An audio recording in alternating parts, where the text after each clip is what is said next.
warahmatullahi wabarakatuh. Saya Arina Hera Munaya. Dan saya Maila Tabia. Kami dari Teknik Fisioterapi semester 2. Persendian ekstremitas atas dan persendian ekstremitas bawah. Saya akan menjelaskan persendian bagian ekstremitas atas dimulai dari glenohumeral joint, yaitu persendian yang menghubungkan antara glenoid dengan caput humeri. Kemudian suprahumeral joint, sendi yang menghubungkan antara acromion dengan caput humeri.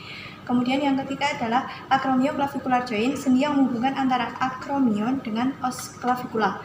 Kemudian sternoclavicular joint, sendi yang menghubungkan antara os sternum dengan os clavicula. Kemudian ada scapula-thoracal joint yang menghubungkan antara os scapula dengan os thorax.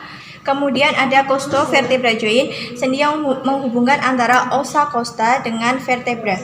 Kemudian ada proximal radioulnar joint, sendi yang menghubungkan antara os radial dan os ulnar bagian atas. Kemudian ada distal radioulnar joint, sendi yang menghubungkan antara os radial dan os ulnar bagian bawah. Kemudian ada humeroradial joint, sendi yang menghubungkan antara os humeri dengan radial. Kemudian ada radiocarpal joint, sendi yang menghubungkan antara os radius dengan os carpal. Kemudian ada intercarpal joint, sendi yang menghubungkan antara carpal satu dengan carpal yang lainnya.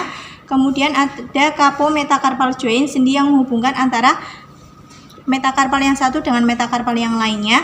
Kemudian ada proximal interpalang joint dan ada distal interpalang joint.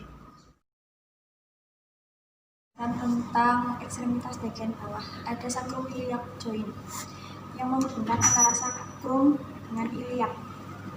Kemudian ada sacrococcigi joint yang menghubungkan antara sacrum dengan coccigi.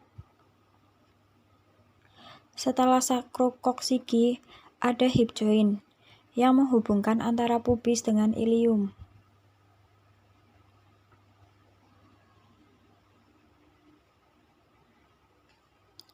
Selanjutnya, ada tibia femoral joint yang menghubungkan antara tibia dengan femur.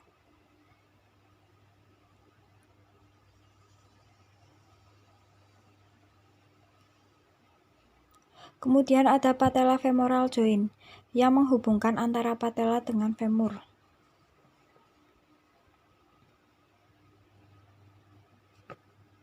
Lalu ada proximal tibia fibular joint yang menghubungkan antara tibia dengan fibular.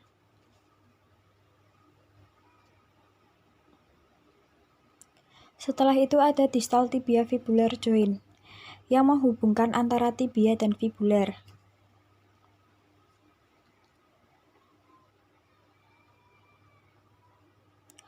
Kemudian ada ankle joint.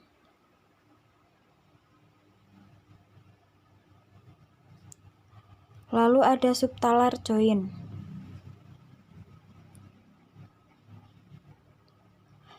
Ada intertarsal joint. Lalu ada tarsometatarsa joint, di mana yang menghubungkan antara tarsal dengan metatarsal. Lalu ada metatarsal phalangeal joint yang menghubungkan antara metatarsal dengan palang. Lalu ada proximal interpalang dan distal interpalang. Sekian dari kami, apabila ada kesalahan kata mohon dimaafkan.